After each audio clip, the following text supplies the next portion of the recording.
குஜராத் மாநிலத்தில் துவாரகா நகரம் பற்றிய மர்மம் உங்களுக்கு தெரியுமா?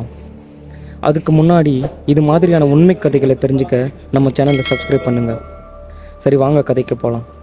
துவாரகா நகரம் மகாபாரதம், பகவத்கீதை போன்ற நூல்களில் குறிப்பிடப்பட்டிருக்கு.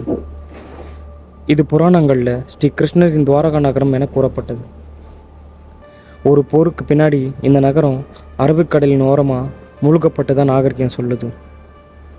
1980களில் இந்திய கடல் ஆய்வு நிறுவனம் கடலுக்கு அடியில் ஆய்வு செய்த போது கல் சுவர்கள், தூண்கள், தெருக்கள் போன்ற அமைப்புகள் தென்பட்டு இருக்கு.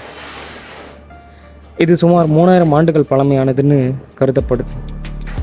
இன்னும் பல ஆய்வுகள் நடந்துக்கிட்டு தான் இருக்கு. இந்த நகரம் உண்மையாகவே மகாபாரதம், பகவத்கீதையில் வர அந்த துவாரகா நகரம் தானா? இது வரைக்கும் எந்த தெளிவான முடிவும் இல்லை. இது மாதிரியான மிஸ்டீரியஸ் ஃபேக்ட்ஸை தெரிஞ்சுக்க நம்ம சேனலை சப்ஸ்கிரைப் பண்ணுங்கள்.